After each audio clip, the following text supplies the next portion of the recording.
welcome to Mr. Podcast with Claude. And Justin. Today we're talking about Breaking Bad. This is our first and probably last Breaking Bad podcast here. Yeah, it's good to start and end a project at the same time. That's how I like to do things. I like that. Some of our other projects have taken a little longer. Really? I can't think of any. I can't either. I'm just sure there are some. There has to be. I feel this inner sense of frustration that tells me that there's something unfinished out there.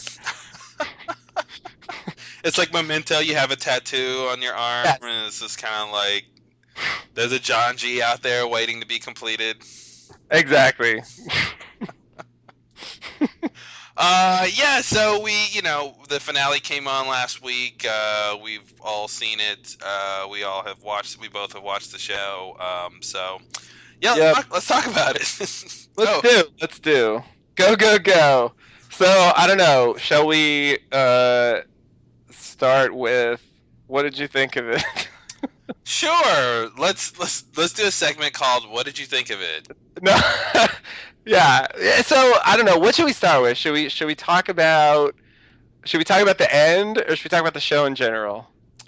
I see. Let's talk about the end, and that'll lead us to talk about the show in general, probably. Okay. All right. So, what did you think of the ending, or shall I go first? Flip a coin. Flip a coin. I can't do that. I can go first. I don't have a lot to say.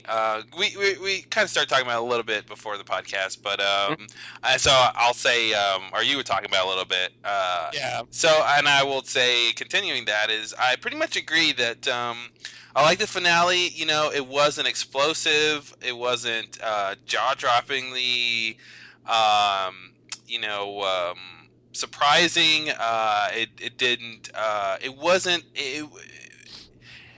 Some might say it wasn't the finale I wanted. It was the finale I deserved. No, I don't know. It was.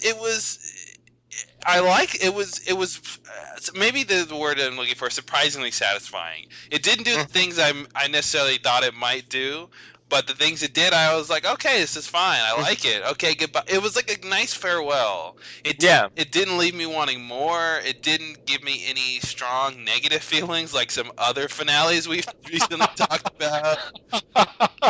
Yeah, see the 2 hour and 45-minute Dexter finale rant. Yeah, exactly. Yeah, I don't know. I think they just made some decent choices in it, and I think because of the way the show is in general, it just and maybe the structure of those flash forwards that they were doing throughout the seasons, maybe that kind of helped it too. Because when you got to the end and you knew it was the end because of the flash forward, it gave you a sense of completion and coming back to where it started in a way. So yeah, I don't know. I thought it was like, I wouldn't rate it very high as an episode. You know what I mean? Like, it wasn't like a great episode in terms of how thrilling it was to watch, except for the fact it was a finale. But I think there's other episodes that are better. Yeah, definitely. But it just worked as a finale. It worked as just kind of like, now we're just closing the book on this story, and it worked. Yeah. No, I agree completely. Unfortunately, I really want to challenge all your points, but it's hard to because they're correct. I mean, I think that it was definitely good. It was entertaining.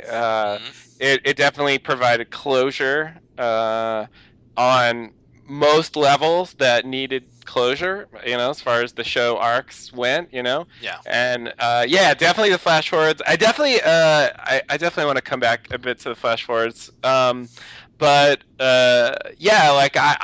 kind of, when the credits rolled, it was kind of like, that's it, huh? Okay, all right, I'll take it. That's all right. That'll do. Yeah. I think it's not the kind of finale I'm used to. Exactly. I haven't really seen a lot of finales that are like that. Because usually finales just have, it wasn't that ambitious, like, Exactly. Yeah. I mean, if you compare it to obviously what Lost did, or what Battlestar Galactica tried to do, they went for like way bigger things Yeah. in the finales, and this really kept it really focused. I mean, really to a certain extent to the detriment of the other main characters, because Yeah. like the other main characters get very little screen time in the finale, and it really is just about Walt pretty Hmm. much. In those, in even in the final two episodes, I think, even three. I mean, there's a long stretch where like it really focuses in on Walt's point of view, whereas I think earlier in the series we would have extended arcs involving the other characters. I mean, Marie even got subplots at certain points. Hmm. Obviously, the DA stuff By with Marie, you mean the Purple Princess? the Purple Princess, Okay. obviously. everyone knows her as the Purple Princess. I'm sorry, I insist on calling her Marie. I'm stubborn. Uh, but like, yeah, Hank's DEA stuff. That there were many subplots involving that. Skylar got subplots. There was the company she worked at and the embezzling and all that stuff. Yeah. Jesse got a lot of subplots, but most of the characters, in the last few episodes were just like kind of sidelined, and we really just focused in on what's Walt going through, what's he doing, what's he thinking, and it's all. And I think it worked really well on that level because they spent so much time with him that you really understood where he was coming from as a character. Hmm. And when there's like, if there's 8 different, 9, 10, 15 different characters, sometimes like certain characters can get lost Uh in that oh. in that shuffle. I think your subtext just became overtext. I'm just saying. I think if you compare it to certainly Lost, I mean, was there a focus on Jack's final journey? Yes, but certainly not to this extent. There was a lot more time spent on the other characters and what they were doing, and so it didn't have as much like specific focus on one character and their final journey and stuff. Hmm.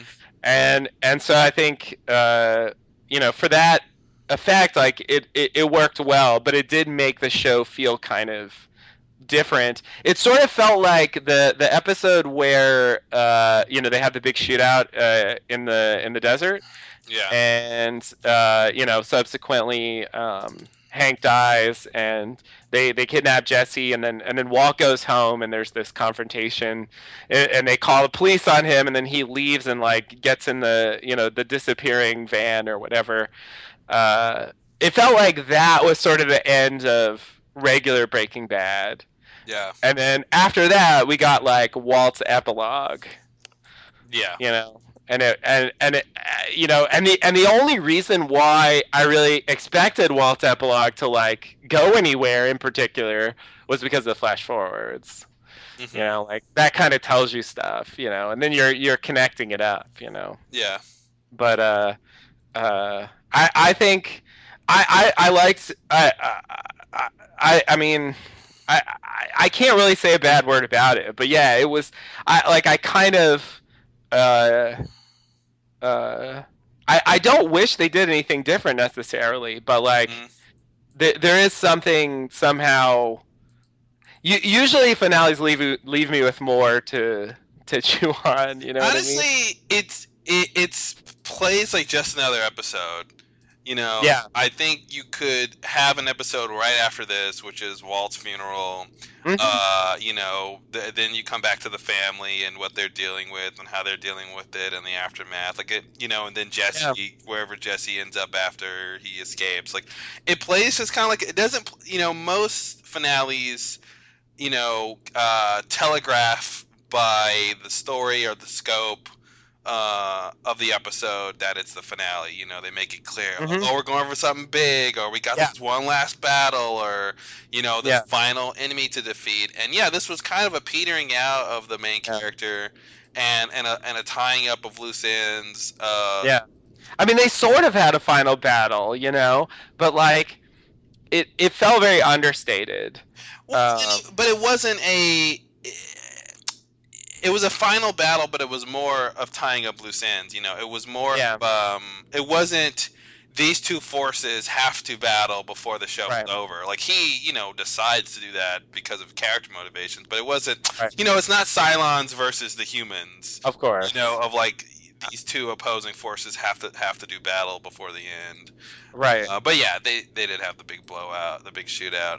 Yeah, yeah, yeah. Yeah, Which is reasonably big, but yeah. no, and again, I agree. I didn't really want anything else to happen, but it was definitely, I could have used more, but I don't know what. So, Yeah, I was gonna ask, like, going in, did you have any things that you thought were gonna happen that you were disappointed didn't happen, or was there anything like that? Like, not really. I mean, I guess the only big thing is I thought there'd be more. Um, I guess I was just trying to think about, well, what's Walt's final moment gonna be like? Is it turning himself in? Is it getting arrested? Is it dying from cancer? That kind of thing. mhm. I didn't think it would be, Surprisingly neither. it's none of those, and he kind of gets away with everything, and it's just a Yeah, happenstance that he gets shot by a straight bullet, yeah, protecting Jesse, of course. right, And he just ends up petering, because like if that didn't happen, he's not dead from cancer yet. It seems like it's right. affecting him, but he's still got some time, so he could have Yeah, presumably escaped and had some yeah, more story to go to. yeah. No, you're right. So that's kind of interesting. But so let's talk specifics here. Yeah, yeah, definitely. Yeah, I was gonna say about what you just brought up. I mean, it seemed like he wanted to stop there. I mean, he tried to get Jesse to shoot him, and so I got the impression that he wanted to just like hmm die there. That was his plan. yeah, Like, definitely. I even think he was originally planning to have the machine gun kill him as well, but that when he saw Jesse, he decided to save him and therefore, hmm not die in the initial barrage. hmm At least that's how it seemed to me. I Uh, think you could. I don't know if I buy that, but I think you could definitely read that into it. The only exception I would say to that idea, I think I would buy that 95%. The only 5% I would say is he would want to make sure everybody's dead before he's dead. yeah, that's a good point. That's a good point. And obviously, yeah, if And yeah, because that one guy, the main guy, was still alive after all that. you mean Pickett? Pickett? Yeah, that guy was Pickett, Oh Uncle my Jack. God! Did he lose a lot of weight? He did lose a lot of weight. Yeah, I thought he looked familiar this whole time, Yeah, yeah, no, Pickett was like 40 pounds heavier than this he guy. was. No, you're totally right. But yeah, Michael Bowen, like I recognize his name. I remembered it from the old days. And like if you know it's Pickett, you can see it. Yeah, no, as soon as you said Pickett, I was like, oh yeah, that's why that face. Yeah, so he Yeah. was still, I mean, he was gonna die before he left that room, but he was still Yeah. alive. But so that's the only thing I would say. But yeah, I would Oh, you're imagine, right. not far from the truth that Walt would have just died in that barrage too, if he could have known that it would have Yeah. killed everybody. But Yeah, it seemed like he actually thought Jesse was partnering with him or something. Like he didn't really realize the the way they were keeping him and having him cook the meth and stuff. I don't know. There's so much subtext on this show. It's really tough to identify. I feel like he went in thinking they were partners, and I don't know specifically where, but I felt like there was a moment along the way where he realizes no, they're not partners. Like something's up, Yeah. and he starts. And I think that's why he presses him. And he tries to get at his ego, I guess. Yeah. And he presses him about being partners with Jesse to force him to bring Jesse out. Which was really contrived of the guy, Yeah. to be like, oh no, I'm gonna prove it to you. So Huh? get Jesse right now. Yeah. Yeah. Yeah, I agree. I think that was one of the moments that kind of didn't work very well. Like because it just felt very, like you said, contrived to make Jesse be in the Yeah, room. because it's like we're not gonna change the setup where any of the characters are here. Just bring Jesse into here. Don't make Walt have to go and bust him out of the prison. Exactly. Make him. And he's got to participate. They want him to kill Todd, Yeah, the guy that like tortured him and killed what's her name and all that stuff, and the kid too. Like they want him to be able to participate in this thing. And so if he's just like in the cage and Wall does everything, yeah. you know, that's not going to be as satisfying. And so I think they had to get him in the room, and the way they did it was just kind of clunky. I have to say, Vince Gilligan is a sadist. It's pretty clear that he tortures people in the form of characters. Yeah, Jesse's storyline is pretty tragic, but this last part, man, when he yeah, got captured by these guys and and he's just literally a slave and forced to cook yeah. meth, just the most heart-wrenching storyline ever. It's just so sad. And then on top of that, they have that daydream scene, Hmm. where he's wishing he was somewhere else. And I'm just Yeah, like, oh man, somebody put this guy out of his.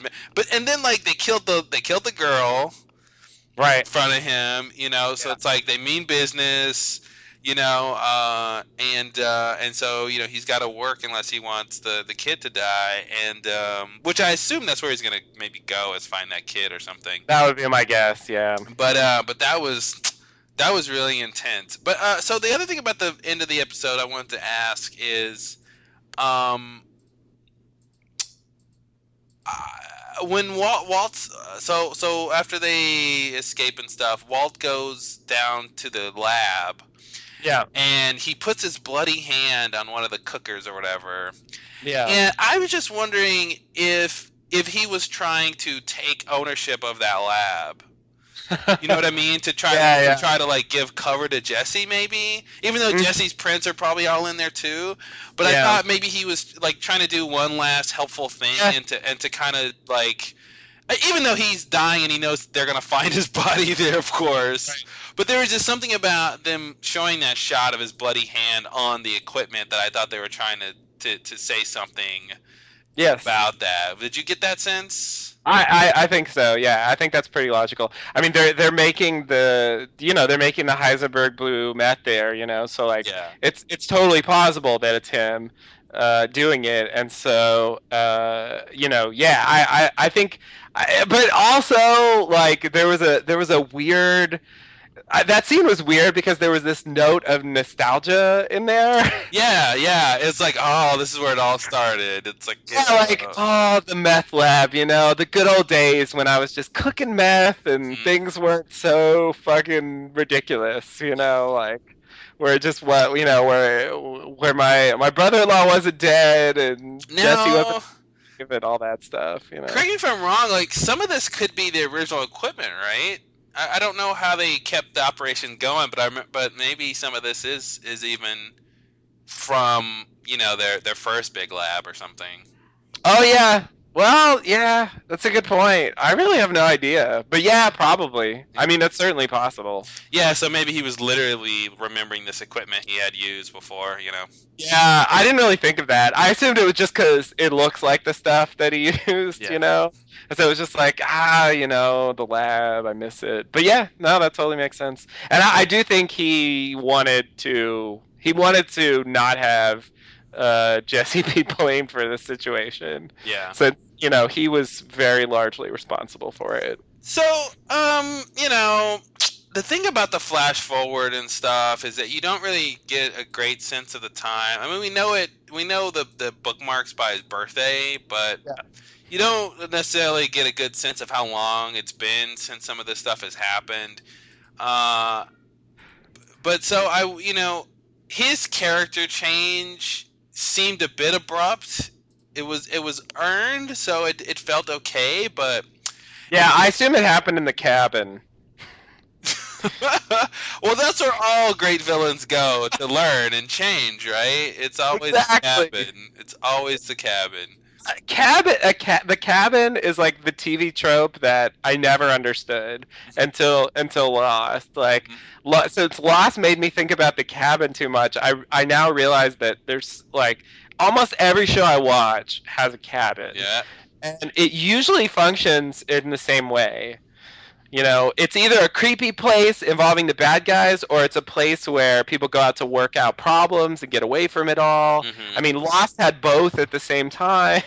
Yeah. Like, it's like it's. I mean, it's just it's really a standard thing to do, you know. But I feel like because they portrayed that he was alone in that cabin, he had like nothing to do, and he paid this guy like $10,000 to sit there and play cards with him for an hour. Yeah. Like, he had a lot of time to think about things, and I'm assuming that that's when, you know, his character shift sort of happened. I mean, that's how it seemed to me. Yeah.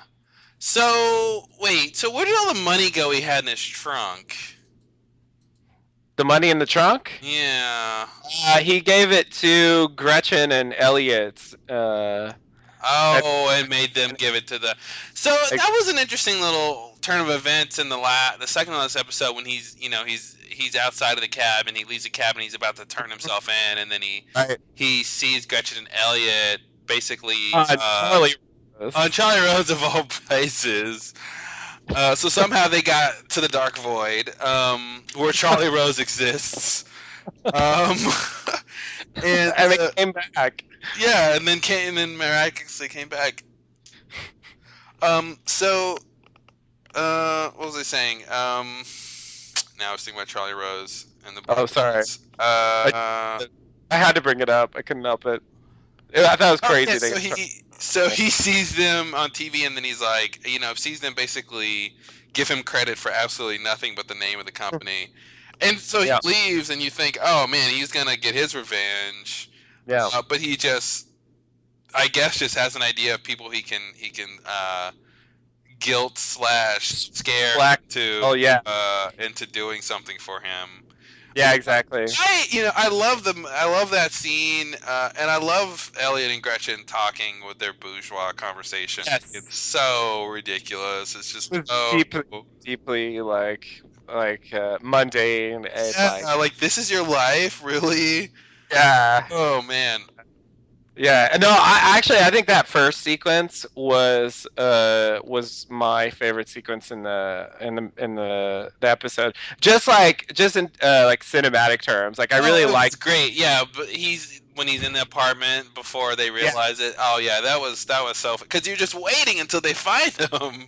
Yeah, exactly. And like, they do this wide shot and they're just having this fucking awful conversation, and then you see him like walk over and look at stuff, and it's all in the frame. Yeah, And it's like they're so oblivious, and you're what? It's just, it puts you in a really interesting position as an audience. They started off like a horror movie, Yeah. Totally. He's in the darkness when they walk in, and then he closes the doors without them knowing it. Yeah. I call bullshit on the fact that he walks in their door and the alarm doesn't go off. Like it doesn't even though they turn the alarm off. Usually you can still hear beeps when there's doors opening and stuff, but Yeah.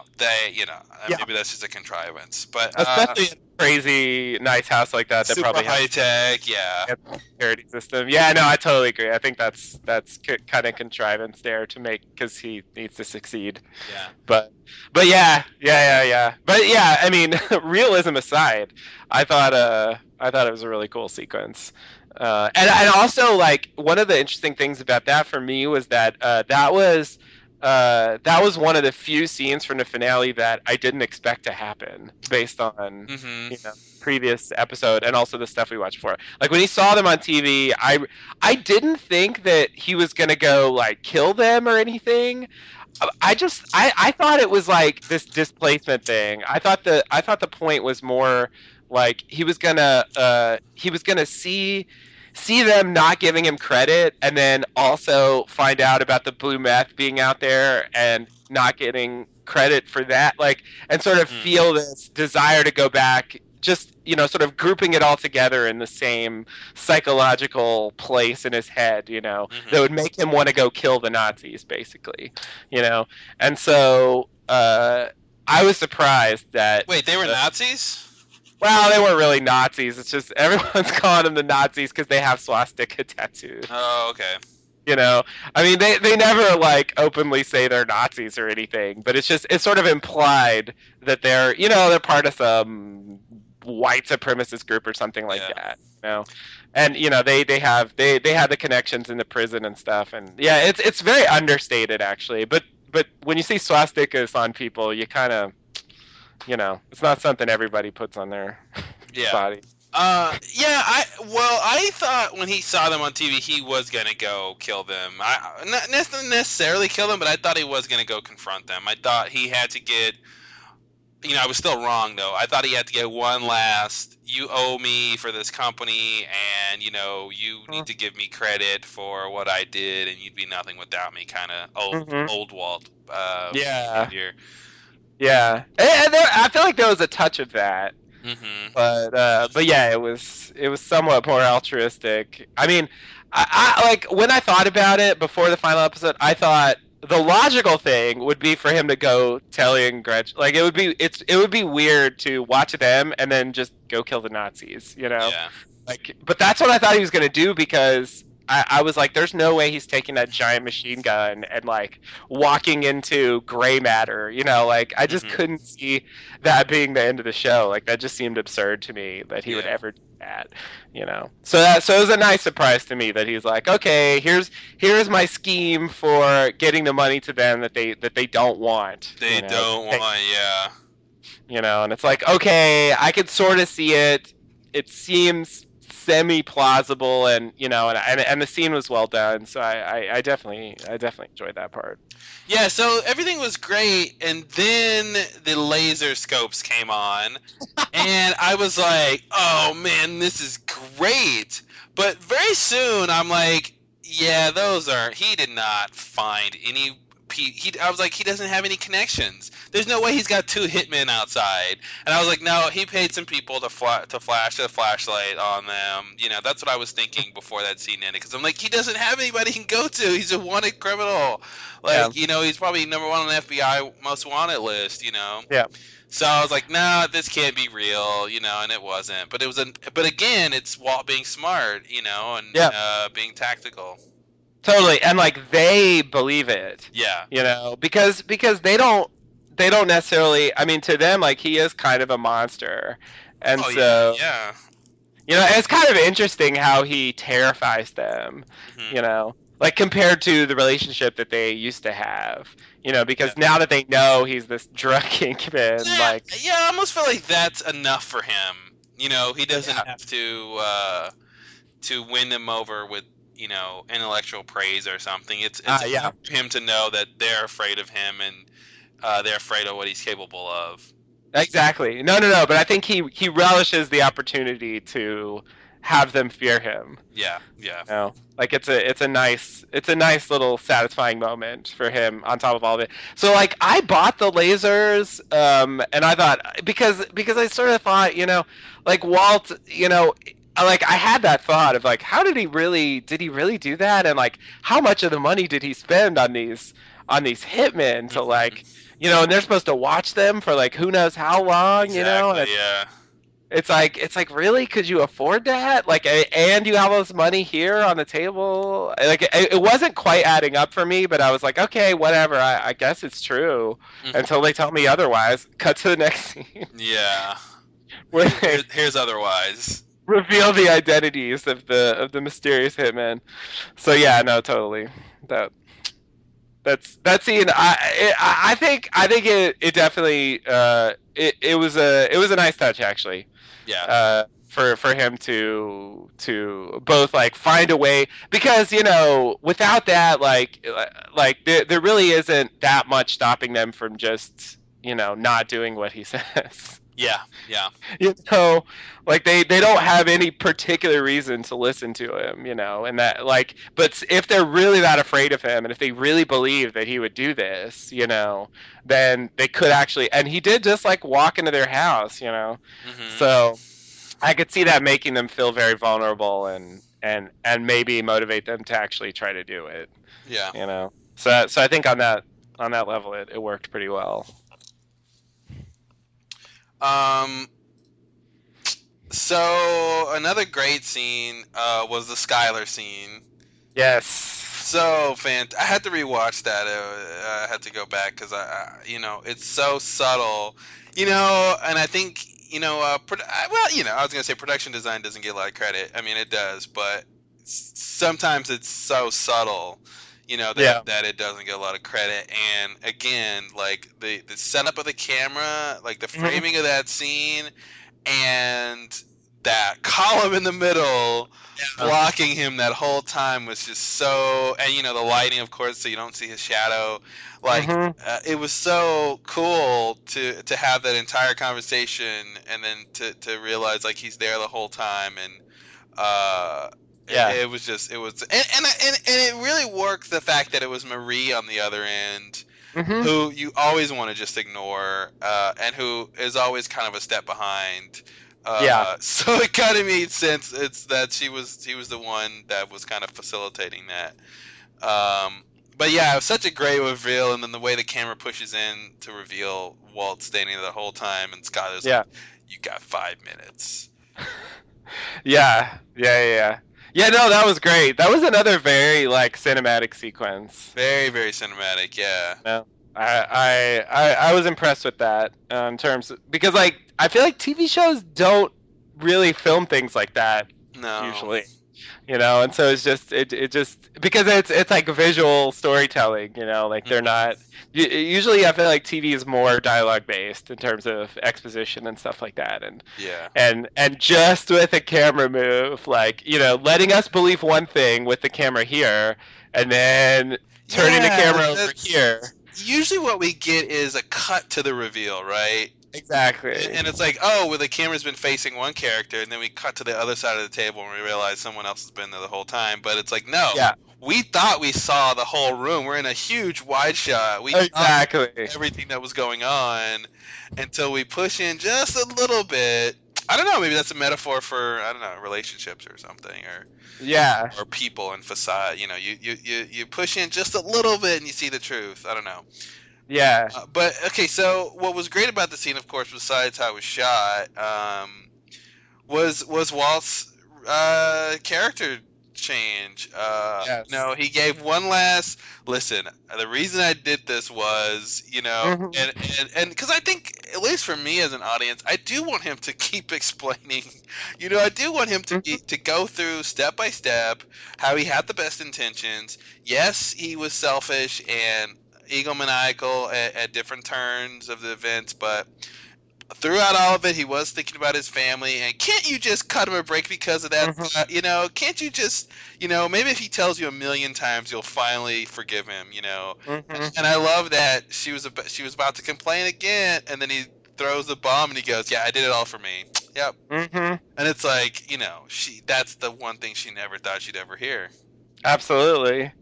Absolutely. And I feel like that's like the closest they really could get to reconciling at that point. Yeah. Having him actually admit that, because if he tried to say the other thing, I don't think it would have worked. No, it's just It it's would it, it have just it would been prove her bad. point that, that there's no hope for him. Yeah. And like I felt for a long time that he was kind of deluding himself about that. For sure. Because right? Well, once he started calling himself Heisenberg and wearing the Yeah. hat and killing people, and actually, there was a point where he could have gotten out, and that was the point Yeah. when he decided to stay. That's when he really became the not just a good guy gone bad, but like a bad guy. Like, Yeah.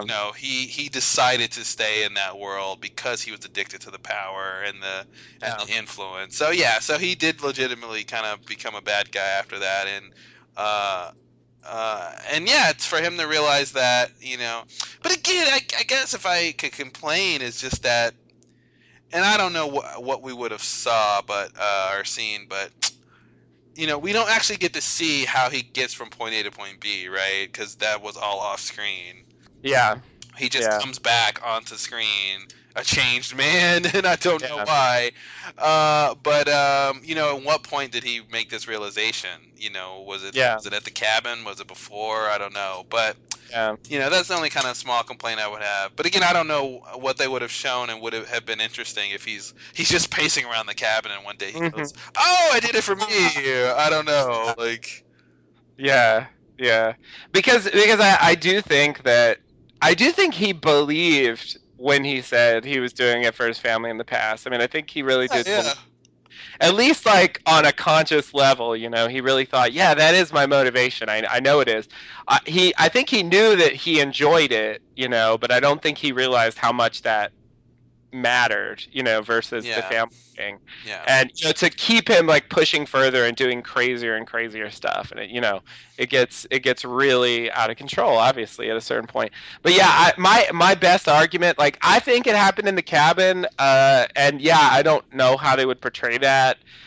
For what I said earlier, it's just a natural time for him to be able to like do some self-reflection since he had nothing else to do, yeah. and also because like when he first like goes with the runaway guy and he's like in the vacuum store, and like Saul shows up, and they have their scene Hmm. together, and like at first he's like, okay, we're gonna call 5 hitmen and we're gonna Yeah, take him down.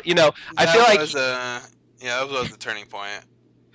so I feel like he was still in the same old Walt mode at that point, and I think really the shift must have happened between then and when he comes back, and that's when he was in the cabin. So that's my case for it being the cabin, but they definitely didn't make it explicit at all. Yeah. So No, I think when you saw him, like, let's get the band back together, and not realizing that there's no audience for that show anymore, like he's talking as if he can just order Saul around and get it done, Saul, get it done, and Saul's like, yeah, nah, man, we're past that, buddy, that was a different life, and that was right now. what'd you say?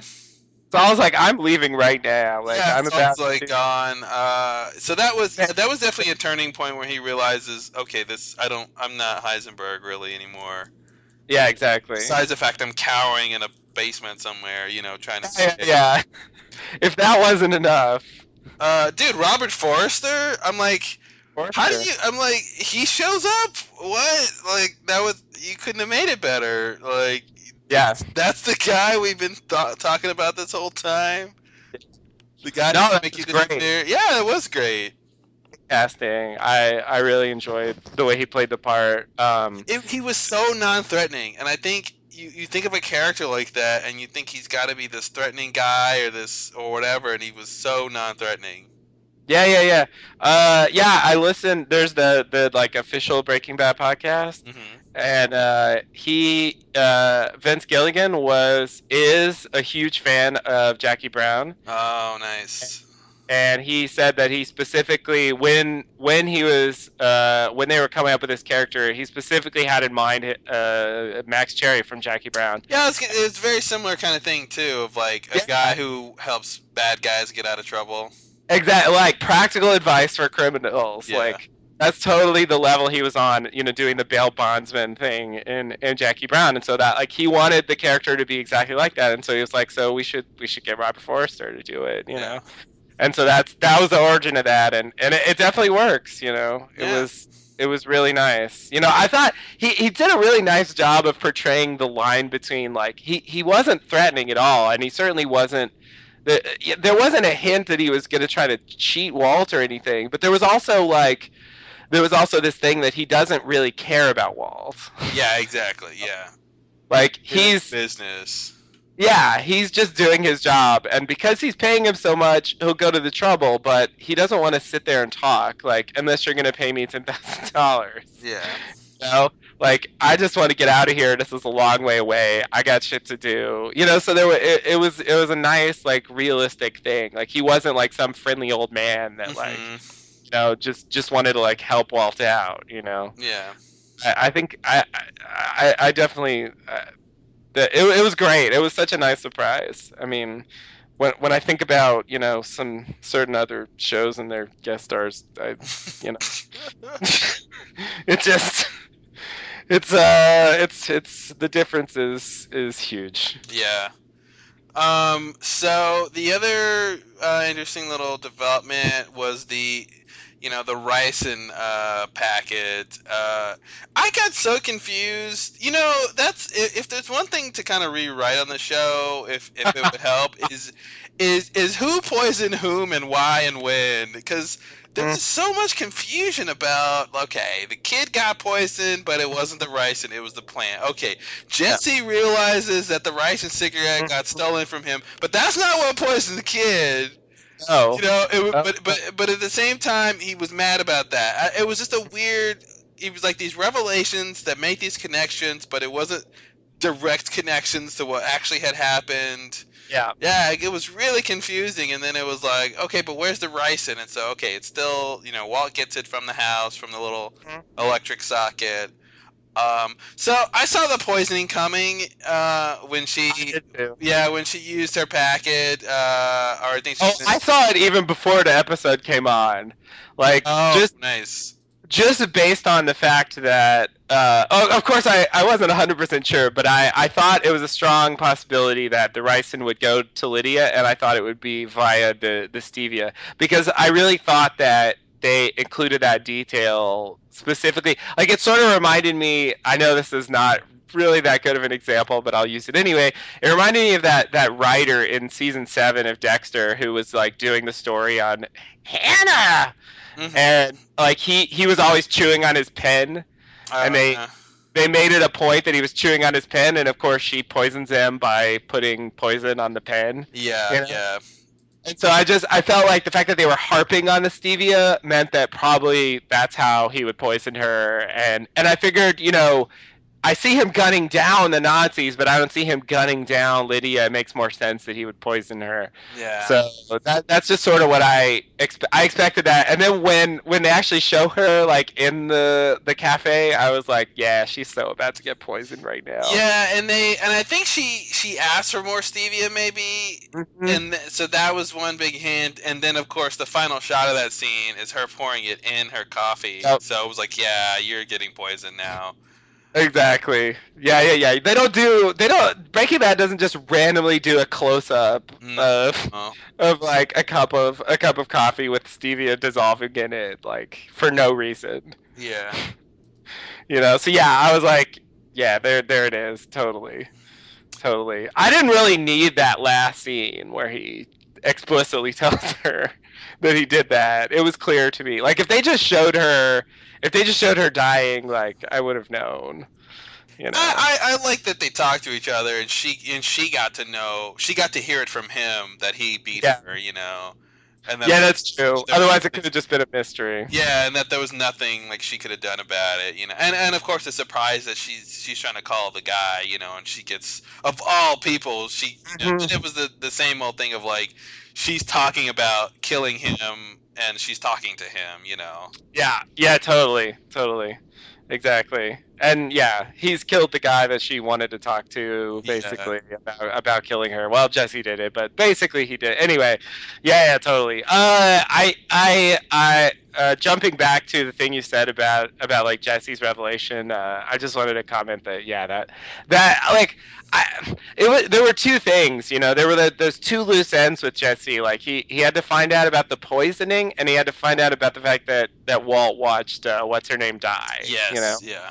And they felt like loose ends. It felt like I'm not going to be happy if the show ends and Jesse just never knows. Yeah. that those things happen. Like, that would be disappointing to me, because I feel like, I mean, he has enough reason to be to have problems with Walt, but like, I feel like he needs to fully understand what Walt's done to him. Yeah. And not just like part of it, or enough to, be angry. Like, Like I really, because those are like pivotal moments in the plot as well as in just Jesse's character arc, and so I really wanted him to find out, but both revelations felt clunky to me. Hmm. Like it was like, yeah, okay, so he stole the weed from my pocket, which means that he stole the rice and cigarette from my pocket,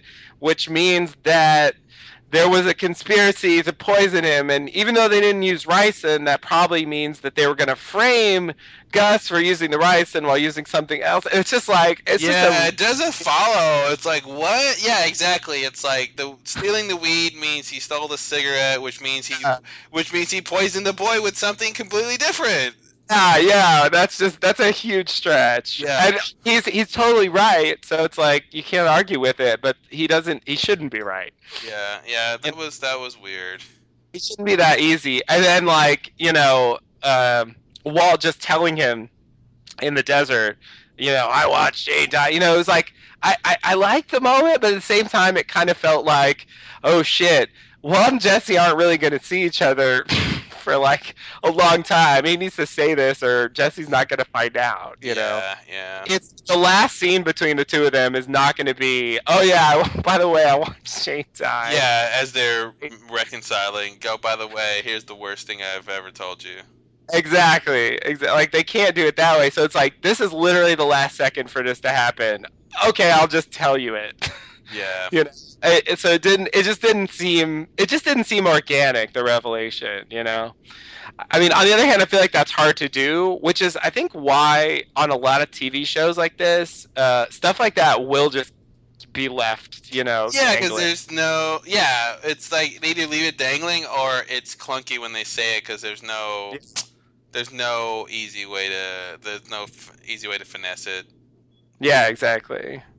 Exactly. But yeah. And then, okay, were you gonna bring up like how he pulled off the poisoning in terms of the cafe with Lydia and stuff? Well, how do you get that packet? How do you? I mean, I get it's possible, right? There's two parts to that you have to deal with. One is how do you get the ricin into the stevia package and close the package back up to where it looks like it's never been opened, which Yeah. you could do that. Yeah. Use some steam to open it, Mhm. open the glue, I guess, and Yeah. then re-glue it, I guess. Yeah. The other thing is, how do you make sure she gets it? How do you make sure that no one else gets it and that she gets it? And I think the only way to do that is for her to always be at the same table, which I don't think they were in this episode, because usually they're by the window, and I think they weren't next to the window in this one. Yeah. Yeah, that was Uh, that was kind of a mistake. I feel like they should have showed him in the same table. yeah, I mean, and maybe they were, and maybe It just because didn't look like it. I think, yeah, and I'm looking at it now. They're by the window, but when they do the reverse shot to get Walt in the frame, they have to move the table out from the window to get the camera there. So Hmm. I think that makes us think that table isn't by the window.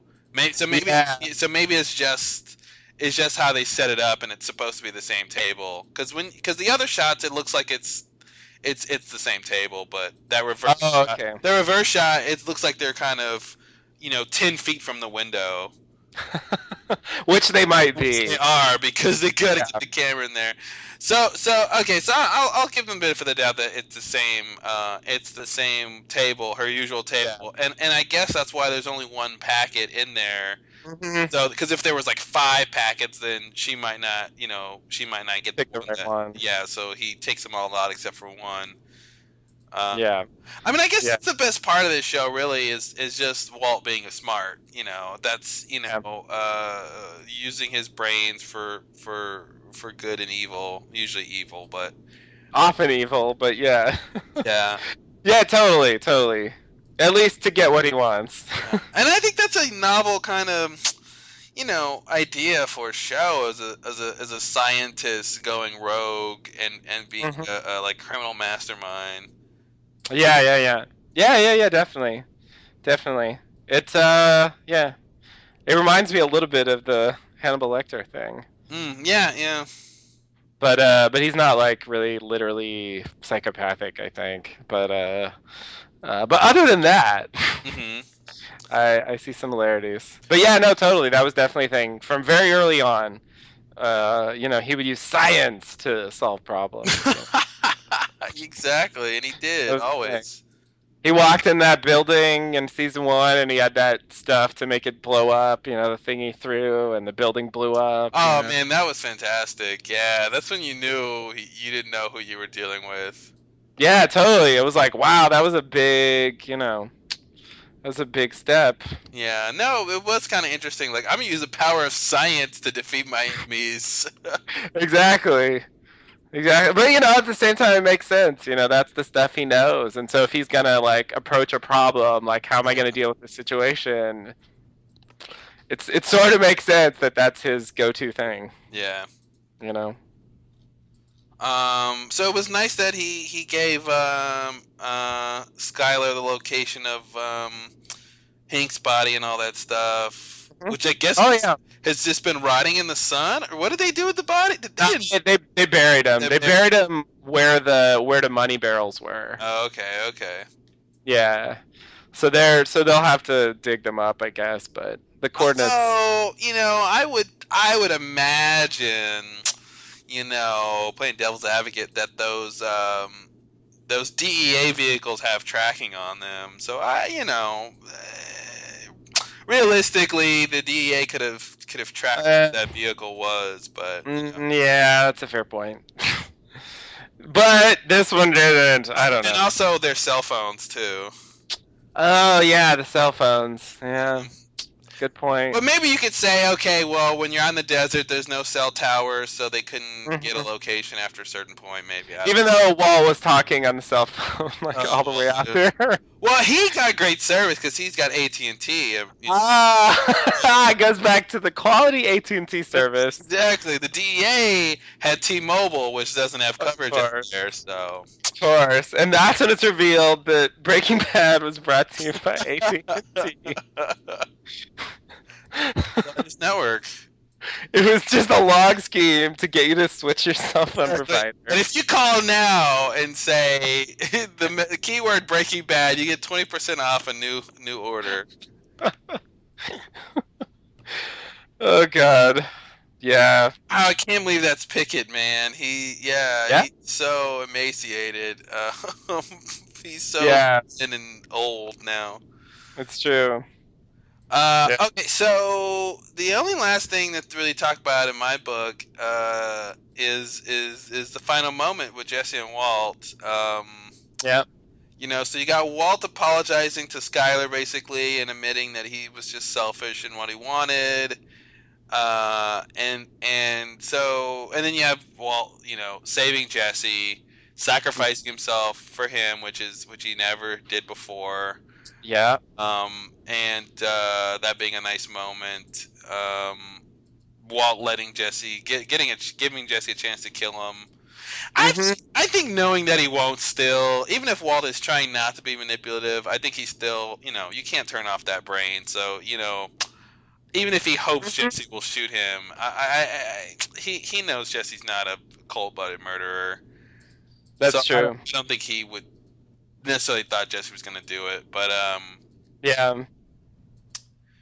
But yeah, man. So that last look, when Jesse's about to get in the car and go, and Walt's hanging around, and there's no last words, just the last look. Yeah. They just kind of do a nod, and yeah, that was it. I was reading a review of this episode, and somebody was saying, or it's kind of, in a negative way, saying they didn't like they got the sense that you know Jesse forgave Walt for everything in that look or something like that, or that's how the show was trying to portray it. And I didn't really think that was true at all.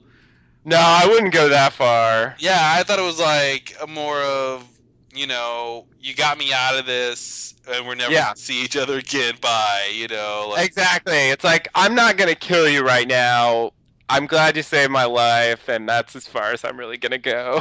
yeah.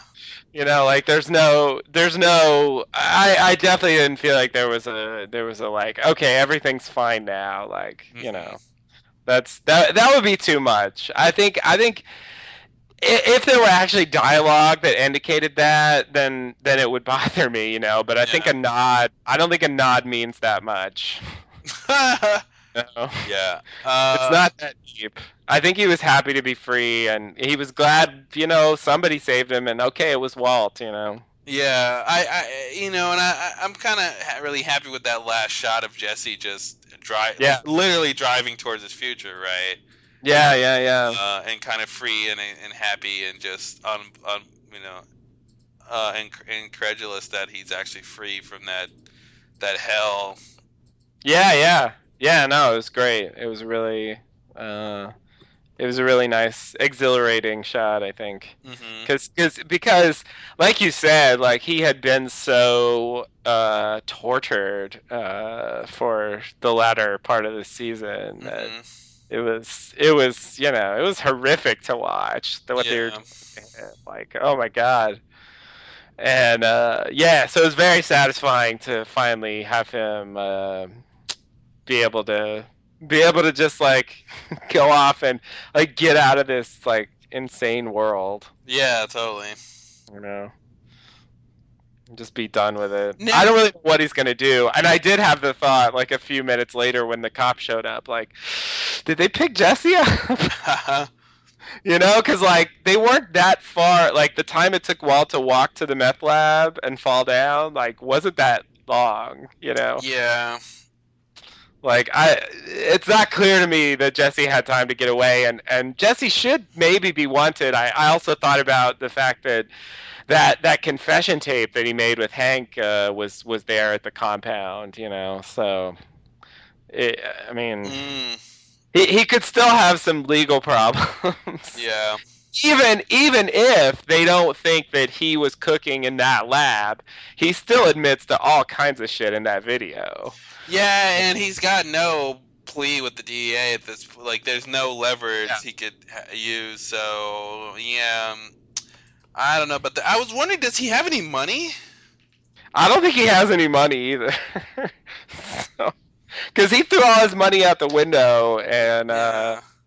I don't think he has any more anywhere else, and that he didn't get any money there. And you know, Pickett didn't reveal where the rest of the money was. So Yeah.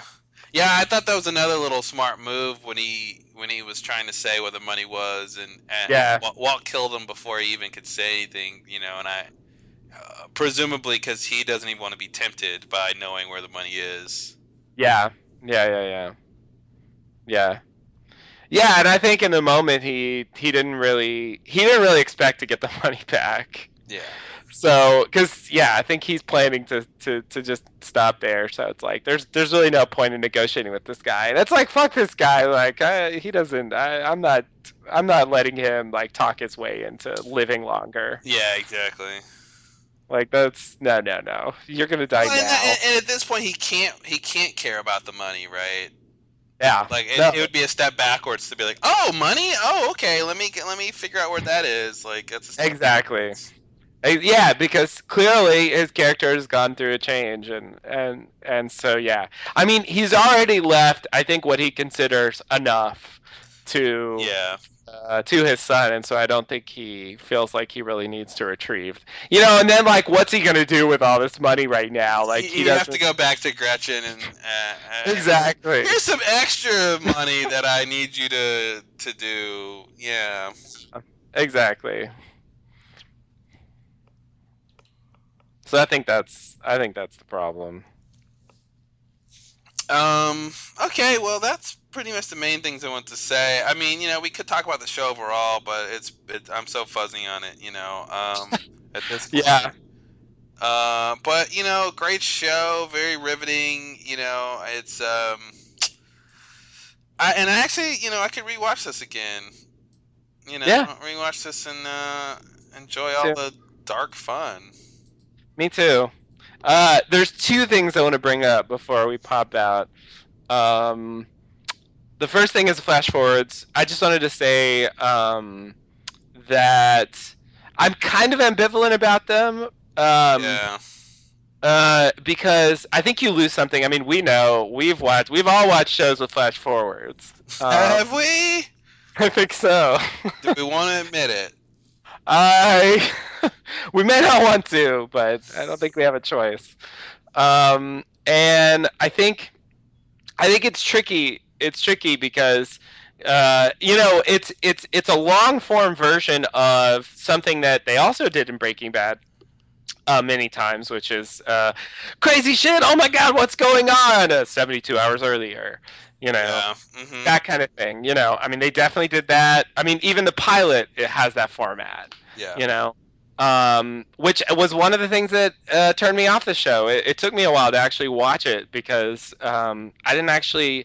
When I went back, I appreciated the pilot, but the fact that it started that way really annoyed me. Yeah. Like I was immediately like, "Fuck this show again with that." Like I've had enough of this trick, Like Yeah. just stop, because it to me it just doesn't really add that much. But a flash forward is more of a long term version of that because it's not like you're gonna immediately see the consequences. It's more like, okay, 10 episodes, 12, whatever later, 15. I'm gonna understand this, and in the meantime, I can sort of think about it. I feel like that it's kind of on a different level from the 72 hours earlier, where it's like, okay, literally in 40 minutes, I'm gonna know how we get there. Yeah. Like your sort of course is mapped out for you, and there's really no chance that you know there's sort of no big mystery about what's going to happen in between. You're going to get to this point somehow, and I feel like that with a longer thing, there's more room to have all these extra diversions. Yeah. And so it definitely wasn't clear to me how he would end up, all by himself, buying a giant machine gun and so on and so forth. Yeah. And the first flash forward was like, okay, that was interesting. Um, and it sort of added something. But I actually really liked the second flash forward. Uh, I don't know. Maybe it was just because I was excited Breaking Bad was back because I mean they left for a while and obviously it was a big cliffhanger with Hank finding out and stuff. Hmm. You know, but it had been a while really since I was as excited to watch a new TV show. And I remembered that old feeling I'd get when I would watch a new episode of Lost, and I was just so deeply fixated on what's going on screen and so pulled into all the mysteries, and like every moment was like potentially some new crazy thing would happen, and I wanted to perceive it in my brain as quickly as possible. Hmm. you know and I felt like for me the second flash forward, I think the first flash forward just kind of blindsided me when I realized very quickly that the second flash forward was another flash forward. That brain mode sort of turned on, and it was like, oh my god, his house is abandoned. Yeah. Oh shit, Heisenberg's written in there. And like, and he goes and he gets the rice, and then he sees his neighbor who clearly like knows. Yeah. Who he is, and I was like, oh shit, that's awesome. Like to me that was like I was so excited about that flash forward. But like at the end of the season, thinking back, and just in terms of like watching it again, I'm not sure if it was really worth it. Hmm. Because I feel like we could have gotten to the same point. I mean, basically, it's just that in the last episode when they kind of fast forward through the flash forwards, Hmm. they would have to take their time. They would have to be a little more careful in explaining what's going on in those scenes. Yeah. But other than that, I feel like we could still arrive at that point and it wouldn't really hurt that much. And I do think that knowing where the story's going does have problems. Like I mean, in the big, when Jesse's about to burn the house down, like you kind of know that's not going to happen. Hmm. Or when they're out in the I was desert. actually confused about. I actually thought it was going to happen because I thought it was a mistake, but I thought the flash forward that shows the house abandoned. I thought the house was burnt out. Ah, okay. So when Jesse's throwing gas everywhere, I'm like, oh, he's about to burn the house down because the flash forward showed us that the house was burnt out. But no, Yeah, it yeah. wasn't burnt out. I just saw it wrong. Yeah. Like I thought that at first too. But when I looked at it, I was like, yeah, it's clearly not burned. Like Yeah. it's just kind of, yeah, it's just kind of abandoned and in disrepair. But yeah. So you're right. I didn't actually think that at the time. I did think, oh shit, that's how the house gets like that. But Mhm. you know, the next week, like once I actually looked at the thing, it was like, oh, okay, clearly that's not going to happen. Yeah. And so then, okay, but Oh, then and also, can I stop you real quick and just point yeah. out Walt's worst lie ever was trying to explain the gasoline smell on the carpet. That was the worst. Like, it's like, and Scott, no one believed it. Even the son saw through it. Oh well, no, Yeah, he thought it was a cancer thing, yeah. but he knew he was lying. It was the worst, like, bumbling excuse. Well, you know what happened? You won't believe my day. I'm sitting here pumping gas like I always do, and Yeah. the hose just drips all over me, and then I run home and I just throw my clothes off right here in this spot for no reason in particular, and I leave them there, and I go naked back into the bathroom, and then I just completely forget about my clothes. It was like you shouldn't even try to lie about that. You shouldn't. Yeah. You won't. It wouldn't even work, man. Come on. Yeah, it's kind of amazing that late in the story, he's still trying to cover up, you know. Yeah. It's like, I know he can't tell Walt Jr. at that point, but like you could tell Skyler, okay, this guy tried to burn the house down. What can I say? Yeah. Well, It's he doesn't want to scare her into, he doesn't want her to think their life's in danger. right. But okay. So anyway, what were you saying? But she ends up thinking that anyway, and like she lived with that, like that wasn't even the breaking point for her. Yeah. Like she was like the one like you should go kill Jesse, like Hmm. she went a step beyond. It was really just Hank's death that sort of brought her out of Yeah. the being on his side. Yeah. Like that was pushing it too far. But like I think she could handle the fact that they are in danger sometimes, seemingly. Hmm. She certainly didn't want that to be the case, but anyway, Yeah. we also had the desert thing, where they trick Walt into going out into the desert, to stop Jesse from burning his money ostensibly, and then Hank shows up and he's like he's gonna arrest him, Hmm.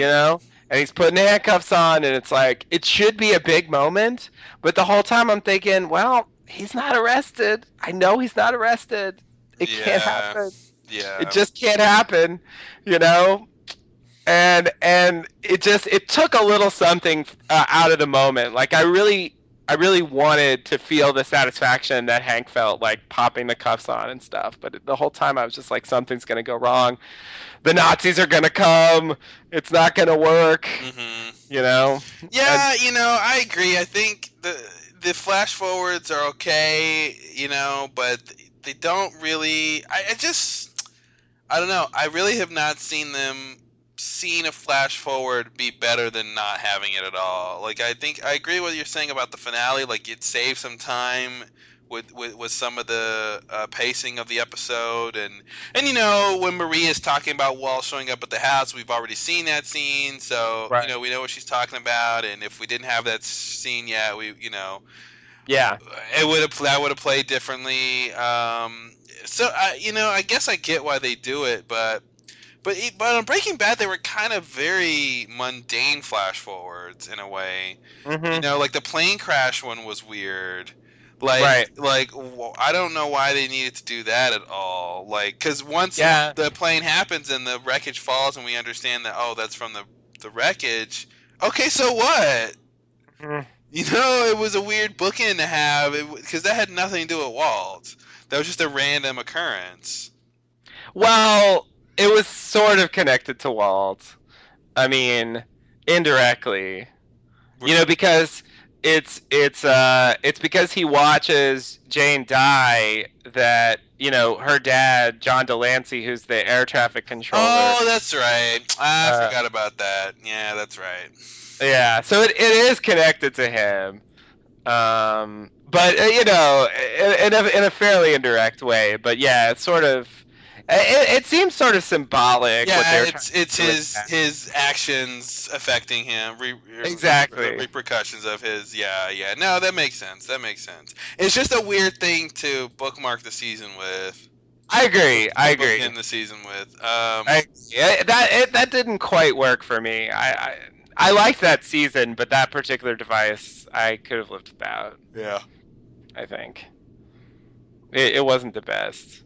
Um, okay, so yeah, so flash forwards. I don't know. I mean, I think the book's open. I mean, I consider We Have to Go Back, Kate, one of the great moments in Lost history. Oh, yeah, definitely for sure. You know, and so I think there you can get something out of them. But yeah, there is a fallout. I mean, if you commit to a flash forward, you get that exciting moment, but then there's problems. Yeah. You know, and Lost certainly had problems following up. We have to go back. You know, Hmm. so even though it was a great moment, you know, I don't know, was it worth it? I'm not sure. What would the escape from the island have been like if we didn't know already that it was going to happen? You know, Yeah.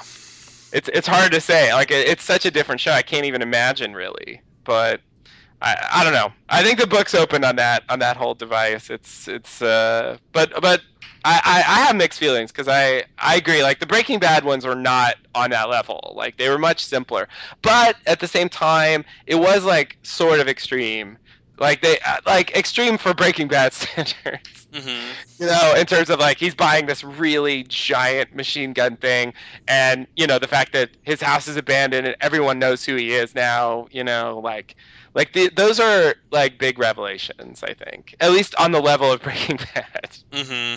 You know, but in terms of versus Lost or whatever, it doesn't quite it doesn't have that impact. Um, so okay, so anything else on flash forwards or I'll go to No, the next I thing? think that's it. Okay, so the next thing I want to talk about is that just something that's interesting about this show and the writing team because there's a podcast that I've listened to a fair amount of, um, and also they do a lot of interviews and stuff, and so there's a lot of talk about how they write the show, you know, Hmm. and they've been very repeatedly Vince Gilligan in particular, but also other writers, but he's usually the spokesperson, um, about the fact that they write the show making it up as they go along. Hmm. Well, And you mean, you mean like they don't outline the season, or more like when they're in the writing the episodes, they make the episodes up as they go along, or what do you? I mean more like they don't outline the season or outline the future seasons, you know. Oh, okay. Like they kind of just go They bit get by to the bit. certain point. Okay. Yeah, and like he said, like I'll have a general idea of where I want to take things, but I'm always ready to have another idea, take the story in a different direction, you know. Yeah. So like there were a couple of examples of that. Obviously, season one happened during the writer strike, Hmm. and so they rushed production of it to. It was supposed to be longer. It's only like 7 episodes. It should have been like 12 at least.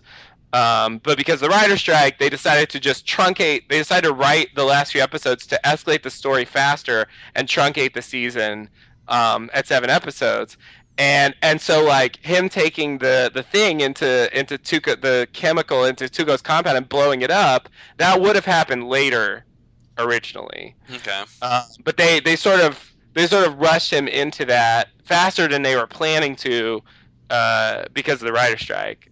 Of course, everyone had to change shit because of the writer strike. Yeah. I think that's one of the great television catastrophes of the 2000s. I mean, it's the golden age of television. I really think. Well, catastrophe, it could go either way, right? I agree. I say catastrophe just in the sense that it had a huge impact. But I guess it doesn't have to be bad. Yeah. But it just it was every show that was on at that time felt the impact of that. And unhappily, Battlestar Galactica was ending at that time, Mm-mm-mm. and was irrevocably marked by it.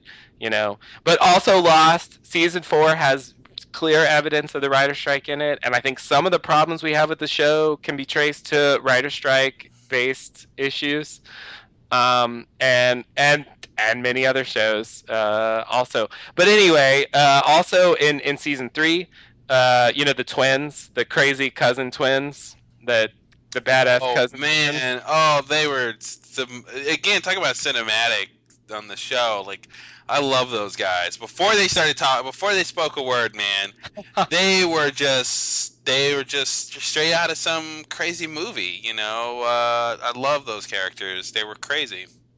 So like the original plan was for season 3, like the general idea was that they were going to be the main bad guys, Mm, and the season 3 would have ended up with a confrontation between Walt and the twins, and that's where season 3 was planned to go when they filmed, like when they wrote the first thing where they introduced them, with the crazy church and the picture and stuff like that. That was supposed to be the general idea of the season, right?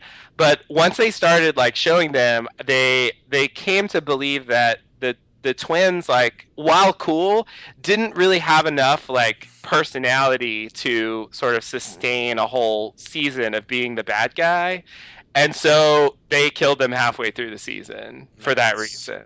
Like, so that's why you had that big thing, and then they were like, okay, no, no, no, and that's when they brought in Gus, Hmm. and he was the person to be the big bad guy, who had enough charisma to. Yeah, that's such a smart move because yeah, I don't think those and the thing that those twins are great.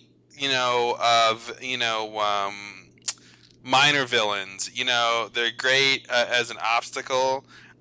You don't expect them to be, yeah, the main villain because they're the brute force guys. They're the Yeah, henchmen, and Frayne is the guy who's on Walt's level. yeah, He's the super smart businessman who Walt who has to tangle with. So that yeah, makes sense. yeah, exactly. Who can actually, his level of sort of planning and all this, like, uh, all of the, you know, I mean, basically, like, Walt would like to be someone like that, Yeah, who can sort of have their whole life organized, he make appreciates his business sense or whatever he would say. exactly, exactly, and because he's smart, he can actually go up against Walt in a believable way, Yes, exactly. Yeah, like on scheming terms, not just in terms of like physically, yeah. you know. And so yeah, that was a big change, So they didn't envision Gus from the beginning. He came apart. He came in because they needed someone to like actually provide a real antagonist, Hmm. you know. And so that was another example. And then another thing they said was the flash forwards themselves.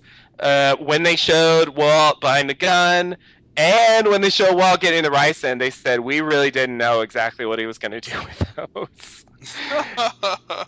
They were like, we thought it was a good idea that he get the gun. We thought he was going to use them on somebody, but we didn't have a specific thing in mind Hmm. for what that was going to be. And we just wrote the story and figured it out as we went along, Wow. basically.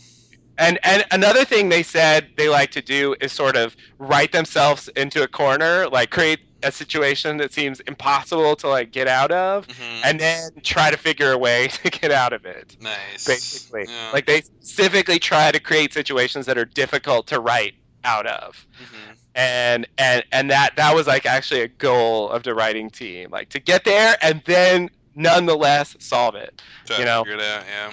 yeah, and so like that just seems. I guess I bring that up because um, in general, I think there's been a slight backlash, but in general, I think people really liked the Breaking Bad like finale. They liked the final season, et cetera, et cetera. Hmm. Um, I saw, Damon Lindelof had to endure. Well, he retweeted them, so he must have somewhat enjoyed them. But like, he got a ton of people like, "Did you see the Breaking Bad finale? Yeah, that's how you write a finale." Yeah. Like over and over. He got like, it was just went on and on. Hashtag asshole. I was like, wow, like Jesus Christ, like guy, let this guy go. Oh my God, Yeah, it was that's a little much. it was crazy. Like people are still pissed off about Lost, But like one of the big things that people said about Lost when they were angry was, "You guys are just making it up as you went along." Hmm. And it's just interesting to me that Vince Gilligan has a similar like sort of cult status. The fans of the show like him. He does a lot. He does a podcast. He does interviews, and he very openly says that he makes it up as he goes along, and no one gets mad about it. They Well, even like the show. we know why though, right? There's a big difference. What's the big difference?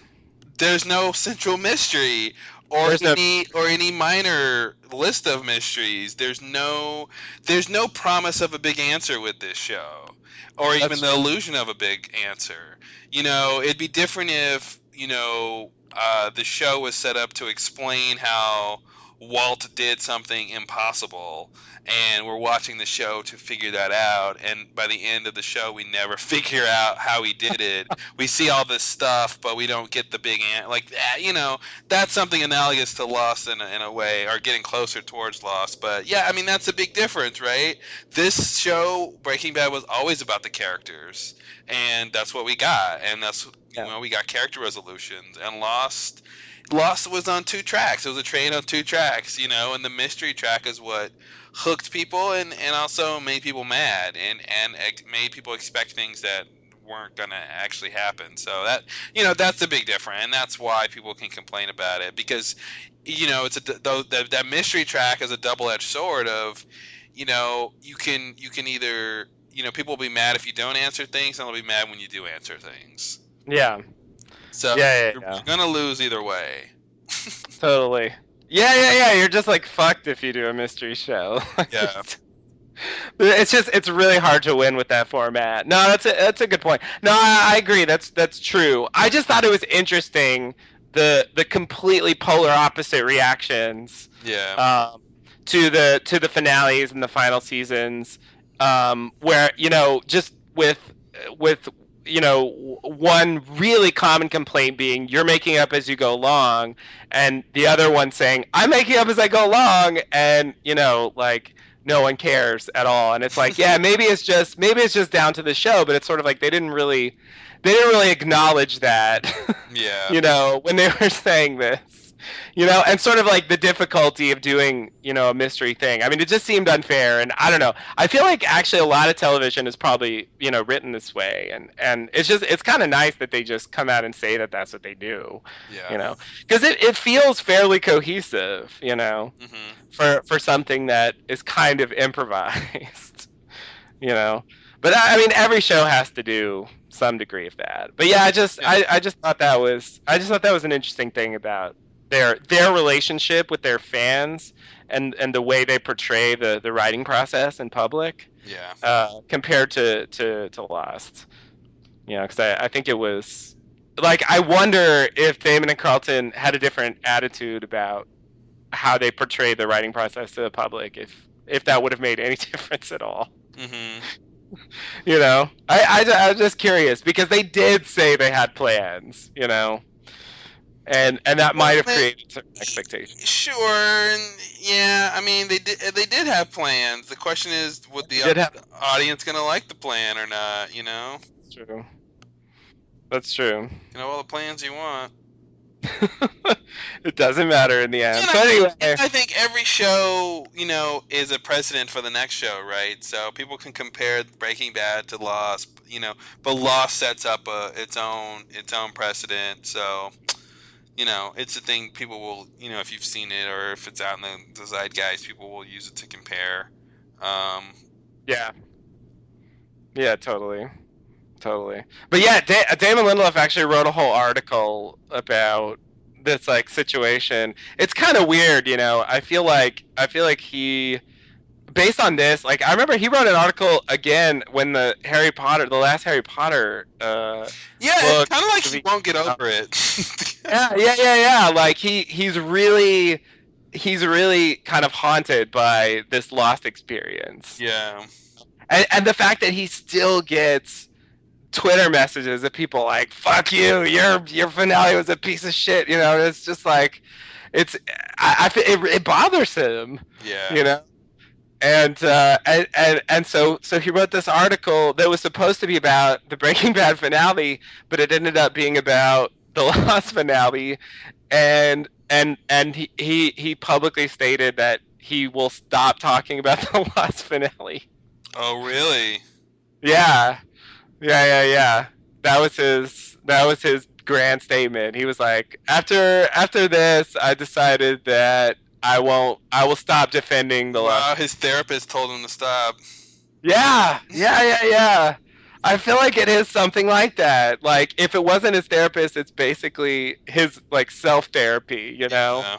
like it's just amazing to me how that shit lingers and how people still take the time to insult him Yeah. when another show has a good It just finale. seems like it's an easy shot, and it's the thing that everyone can jump on the bandwagon and rag on, and I'm sure there's people Yeah. who haven't even seen Lost that are like, yeah, better than the Lost finale. Yeah, totally. And it's like you know, I like Breaking Bad and all. I mean, it's a good show, and like I said, the finale was good. But like honestly, I think it was easier to pull off what they did than what Lost Yeah, of wanted to do. course, of You know, course. and so like, did they fail more? Yes, but they tried to do more. Yeah. Oh, so it's like there's some balance there, I think. Hmm. You know, and in the long run, like to me, Lost has more interesting ideas and stuff in it than Breaking Bad does. Even though I think Breaking Bad, in a way, is higher quality. Hmm. You know, just in like the basic sense. And so like I still want to talk. Like I can't imagine 3 years from now, still doing Breaking Bad commentary. It just I feel like it doesn't really stand up to that level of thought. Yeah. Even though it's a great show. So I feel like there is something lost by the fact that they really pulled off like a solid arc and a satisfying ending and stuff. They didn't have as much to do. And so they were able to do it. Yeah. So anyway, that was my second big point. Okay. Yeah. I don't think I have any more points. All right. So yeah, it's a good show. I'd recommend if you haven't watched it. Of course, you shouldn't have listened to the Yeah. podcast. I'm always recommending things. I did on We talk about the finale, you go, yeah, I recommend you watch this. I don't know why, but it feels like the right time to suggest. I guess what I'm saying is, if I were writing a review online or something, I would give it a Yeah. thumbs. Yeah. This is the time where you would urge people to go watch it. Yeah. Yeah, exactly, because it's definitely worth the time, and it does a lot of cool things, and if the pilot bothers you, like keep going, it gets better. I definitely enjoyed it more and more, and I think actually the second half of season 5 was like some of the best stuff in the whole show. I was really Yeah. I thought it was really good, and it's cool because some shows, I'm not thinking of any in particular, Hmm. get really happy towards the end. Yeah, man, I hate when that happens.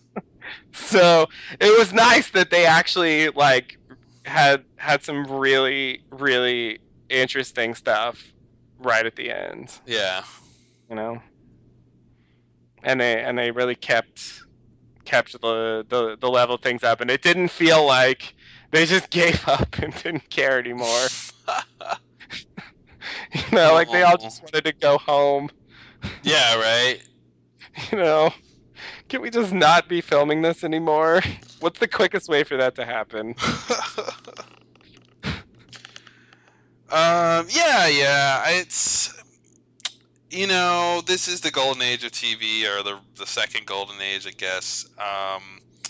But there's a lot of good stuff on, and it's sad when shows end. So I was gonna pull my thing where I don't really want to watch the finale. I don't want it to be over. Mhm. But I finally was like, I know there's no way I'm gonna be able to use the internet without getting spoiled unless I watch Totally. this finale. Yeah, yeah. And yeah, like we've been saying, it was kind of nice and neat and a nice end to the story, and it wasn't. Yeah, there wasn't any like big emotions about it. It wasn't any like, oh man, they did it wrong, or oh man, yeah, that's exactly what I wanted. It's kind of like, oh, Hmm. okay, cool, the end. Yeah, yeah, It's exactly. like a way you can say goodbye to the show and not feel like you missed anything.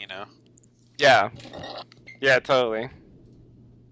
Even though they didn't explain everything, they don't tell you what's going to happen with Skylar. And I mean, Hmm. he's going to get the money. The son's going to get the money at a certain point.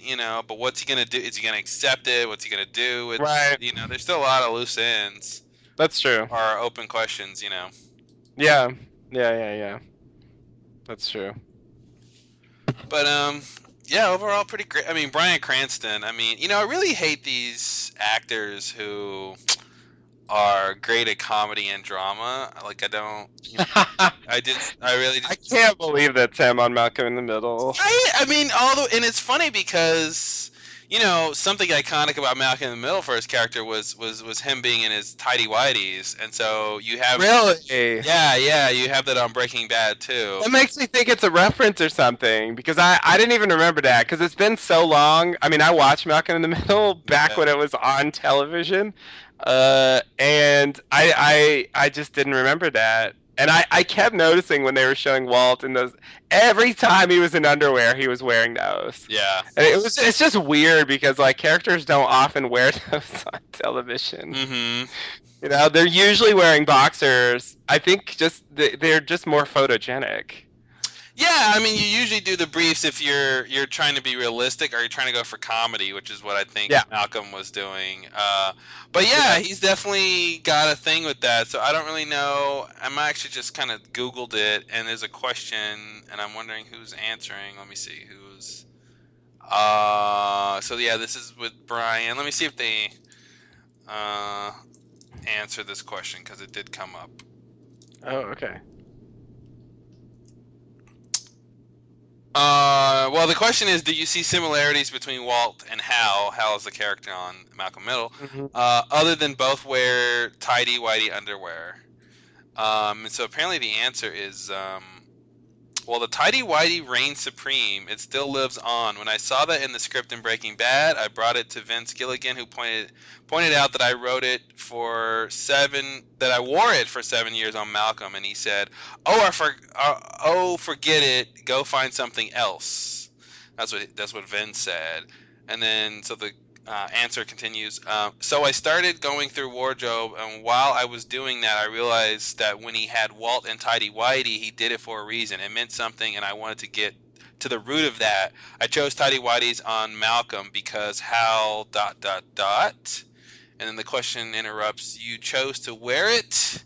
And then he comes back. Cranston comes back. I did because it's funny. A grown man in tidy whities wearing them is funny. You put him in boxers, and it's just not funny. Proving my point. So that's Yep. why it was an easy choice. But for Breaking Bad, it was harder. I had to ask, why would a grown man wear a boy's underwear?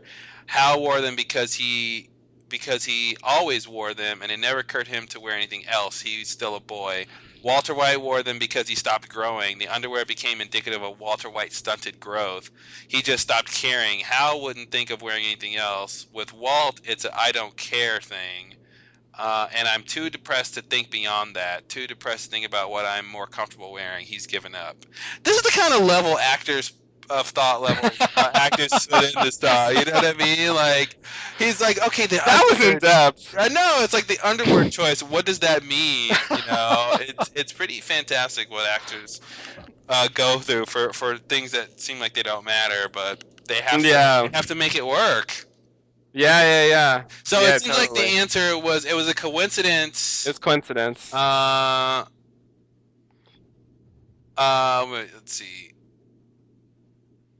Yeah, it was a coincidence. And you know, and I keep reading these things about Vince wanting to do one thing and then people convincing Mm-hmm. him to do something else, and it works out better that way. Yeah, yeah, So yeah. yeah, he wanted him to change it, and then Cranston decided not to. Yeah. Okay. He was like, no, no, it has to mean something. Hmm. What does it mean, these underwear? Yeah, Yeah. exactly. Wow. that it's yeah. That's really that's yeah. But I'm not surprised because yeah, he was fantastic. Hmm. Uh and I can totally believe that he would put that much thought into something seemingly not that important. Yeah. Walt's underwear choice, because it says something about the character. Yeah, it does. Yeah. You know, it's true, and yeah, I feel like it was, it became kind of iconic. Not quite on the level of the hat and Yeah, I the almost ball. feel like there's an analogous wardrobe change to the hat. Like when he's Heisenberg, he's got the black hat, and then he's Hmm. got like black boxer briefs on or something. You know, like there's some analogous thing where he's got on different underwear. Yeah, yeah, yeah, yeah. But yeah, good stuff. Good stuff. I'm sad to see it go, but yeah, Bryan Cranston was fantastic. All the cast was great. The guy who played Hank, I mean, I just Dean Norris. he just he had a little short part on Starship Troopers. Oh, really? Yeah, he was one of the military commanders on the training base they were at. So like Mhm. if you remember the movie, anyone who remembers the movie, when Rico he gets washed out, there's an accident and then a soldier gets killed, and so he wants to like quit. Um, this guy is like the main commander who kind of doesn't let him quit. Oh, okay. He kind of well, he allows him not to quit. It was actually a lost guy. It was Clancy. Kelvin was in Starship Troopers. Oh. So it was actually him who kind of like says, "Oh, Rico, this isn't your discharge paperwork, is it? Blah blah blah." And then the boss was Dean, and he was like, "Oh, it's fine, whatever." Hmm. But yeah, no, he really made Hank come to life. I can't. Hank is the kind of character you don't want to like because he's Hmm. against the hero in the beginning. Yeah. I liked as soon as they showed that Hank wasn't the guy who he was pretending to be, Yeah. or specifically, I should say, when they showed that Hank was pretending to be a certain kind of person, I thought, like, Yeah. wow, this is really, really interesting. Like, here's a dynamic to this kind of a stock character, like you haven't Hmm. really seen before, and he played it so well. The intensity and like some of his best moments are when he's not even talking, you know, Yeah. and he's just staring. And what's strange is this same actor is on the show, the new show Under the Dome, and Yeah. Yeah. he's part of the reason I watched that show. But it's You're still not watching it? saying. Yeah, I watched the season's over now. I watched the whole thing. Oh, okay. Um, it's not the same, and I don't know if it's just the tone of the shows are just so different or what, that he doesn't get as dramatic or is it intense, because he's actually playing a bad guy on that show, like a full out bad guy killing people Oh, left and right. Spoiler alert. And okay. well, he's like a good guy. It's a bad guy pretending to be a good guy, really. Ah, okay. But it's just not quite the same as what he's doing with Hank, and I don't really know why. I don't really know what the difference is, but yeah, Hank was just fantastic the whole time. Skylar was great. I remember when I first started watching the show, and you had seen, I think, everything, or at least everything up to the break or something. And I was like, oh man, Skylar, she's TV mom number three. She's Hmm. so normal and boring, and obvious with things, and I was kind of just bored by her. But you're like, no, she gets interesting. Keep watching, and yeah, by what season three, I think Hmm. she gets interesting. You know, she takes the road less traveled and goes down the rabbit hole with Walt, and you know, Yeah, I think yeah. when she starts solving problems for him, Hmm. you know, when starts when she's got some expertise that he doesn't have, and she can figure things out and launder money and come up with these businesses and things like that, and that really, you know, makes her relevant, obviously, but it makes her a lot more interesting, and makes her morality in question and Hmm. stuff like that, which was really interesting to watch. Yeah. Marie, you know, Marie's Marie. She was never didn't really ever do too much that was interesting. She was, you know, not everyone can be that interesting. She had to be this kind of straight woman where everyone else can bounce off of. I think Yeah. she had her annoying periods, but um, who else? Saul. I mean, what are you gonna do with Saul? I mean, he's been. Well, I think that Bob Odenkirk. this is the second. This is the golden age of Bob Odenkirk. I think he's making, because you heard about they're making a spinoff for him, right? I did hear about Yeah, that. so they're making a Breaking Bad spinoff called Better Better Call Saul. Better Off Saul, Better Call Saul. Which is a prequel to Breaking Bad, which will be pretty interesting. And yeah, Bob, I'm glad. Just keep him away from directing. I think we'll be fine. There is comedy movies aren't the best, but his acting is always great. So actually, Yeah. he's on. I don't know if you watched this TV show, The League. It's on Netflix. Oh. He had a cameo on that, and it was literally maybe the funniest scene on the entire show for me. Like, I actually rewatched it a couple times and actually counted how many times I laughed in this scene. It was 20 times. 20 times. Wow. Seriously, 20 Not bad. in like a 3-minute scene. A lot of laughs. Yeah, it was jam packed with laughs, and it was just the funniest. It was maybe I'll send it to you so you can watch it, but Yeah, yeah, I'll watch that. yeah, it was I just want just to laugh 3 minutes. it's like it's actually not even you don't even have to watch the show to get the why that the scene's funny. It doesn't even matter. So it's a good sort of one-off scene. But yeah, no, he's fantastic. So yeah, he was great on Breaking Bad, and yeah, a lot of good actors, a lot of good storytelling. It's you know, sad to see it go, but there's other shows to watch now. Yeah, yeah, yeah. Yeah, exactly. Although I don't have that many shows to watch anymore. But anyway, yeah, I'll just agree with everything you said. The only thing, what did I have to add? I think Bob Odenkirk character is interesting because I feel like he's like he's verging on a Mr. Show sketch character. Oh yeah, oh yeah. So, and it's just I think you know with him and even with the you know the crazy twins, um, you know sometimes like the show veered into this, and I'll even say the weird like mariachi band music video thing from season one, I think, or is no, I guess it's season two. Yeah, it should It's be at really least two. yeah, it was really early though. It was no later than two. Yeah. You know, they have these weird, like, very fanciful The, things. the reality gets heightened, yeah, and I would say Bob Odenkirk's Saul is he is a Mr. Show character, except no one else knows it. You know, it's like no one's laughing back. You know, no one's in on it with him. I Yeah, think you're it's kind of right. You're right. that's kind of it's like you take a Mr. Show character out of Mr. Show and you put it in the Breaking Bad world, and that's what you get. Yeah, Like he's doing these funny things and nobody's laughing. You know. you're right. You're right. No one is ever like, oh my God, Saul is hilarious. Yeah, yeah, exactly. No one ever laughs at him. Like, Yeah. it's yeah, you're right. I didn't realize that. That's what it's like. Characters that are supposed to be funny, but they're translated to the world where no one thinks they're funny. Yeah, it's like you're in the wrong place, man. Yeah, no, you're right. You're right. That's what it is. The only reason it's verging is because the other characters are not. Yeah, exactly. They don't reciprocate. Yeah, Exactly. Yeah, they don't go along with his craziness. yeah, But like, yeah, yeah, no, that's totally what it's like.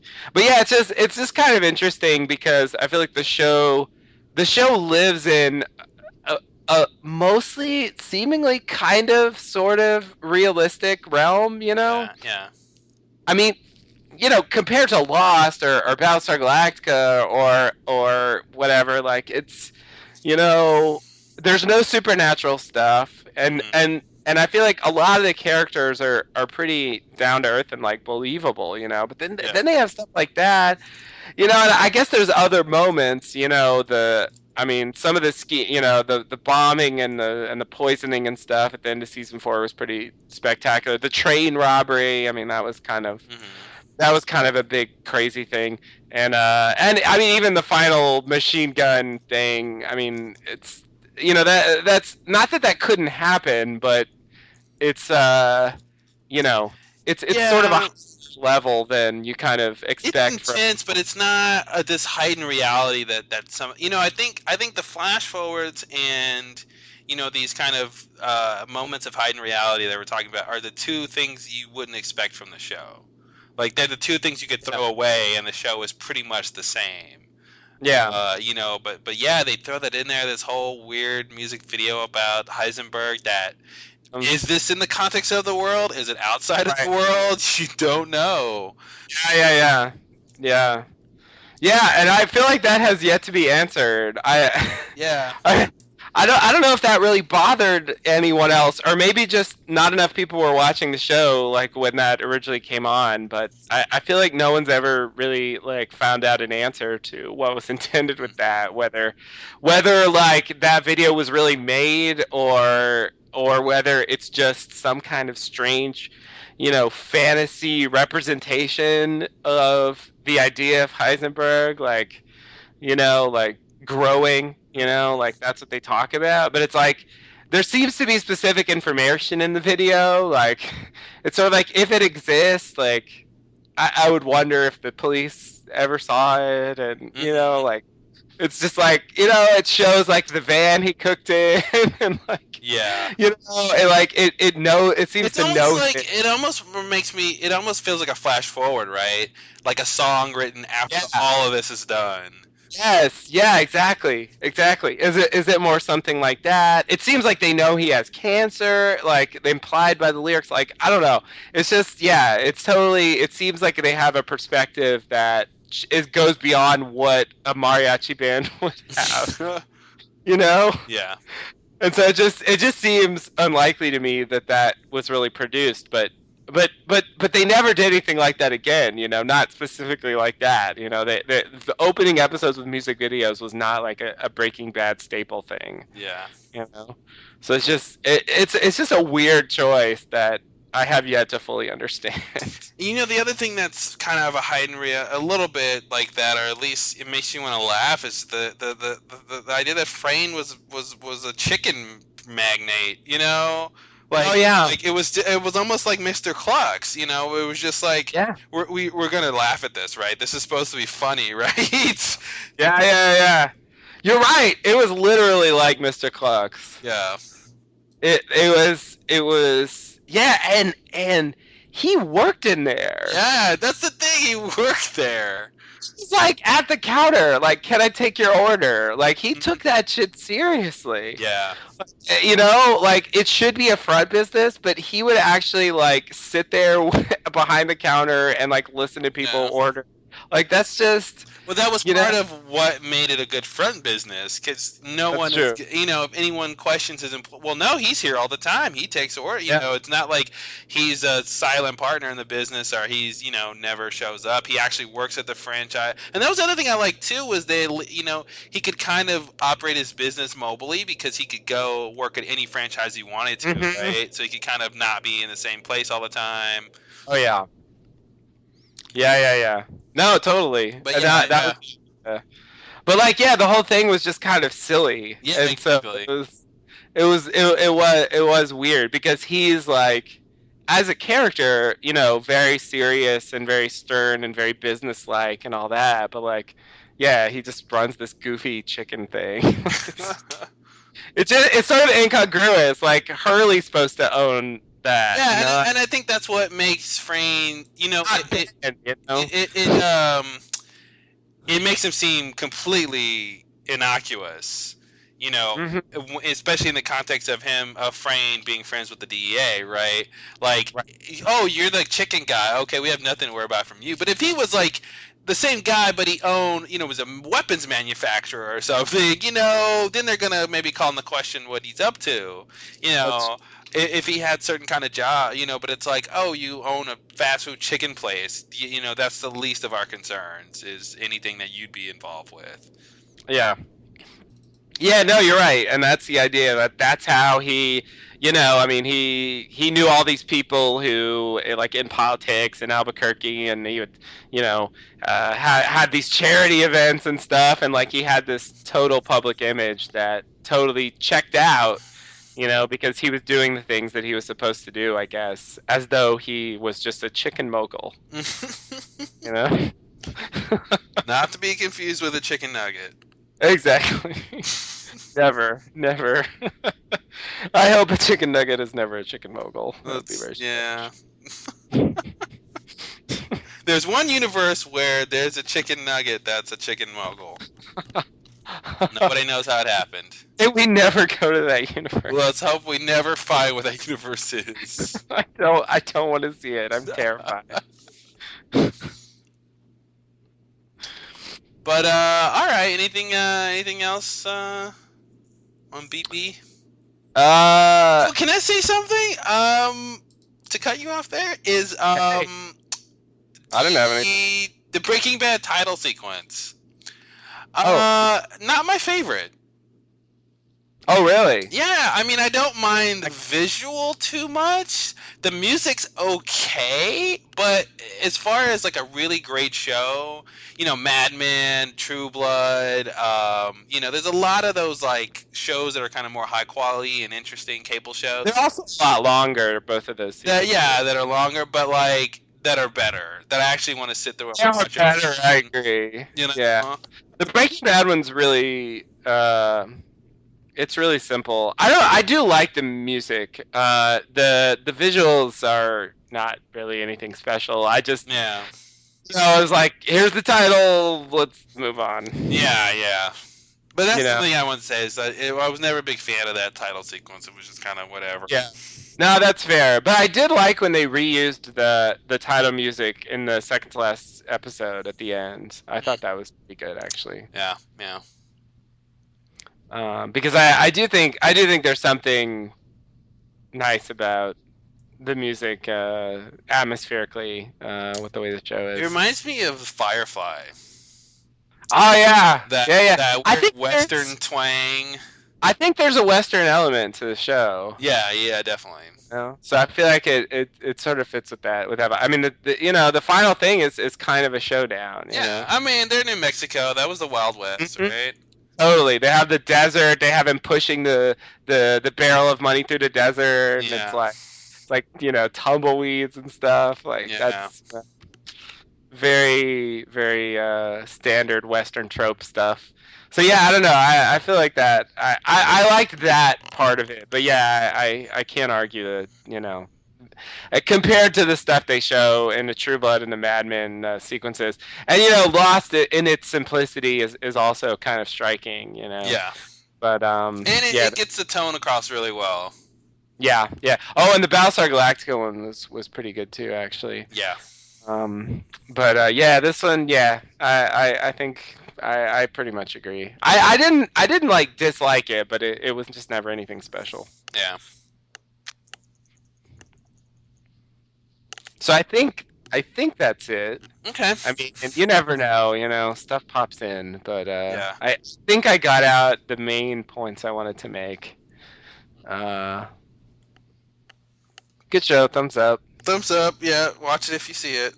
Yeah, watch it if you see it. And see it if you watch it. See it if you watch it. All right, well, until next time. All right. See you later. Thanks. Bye.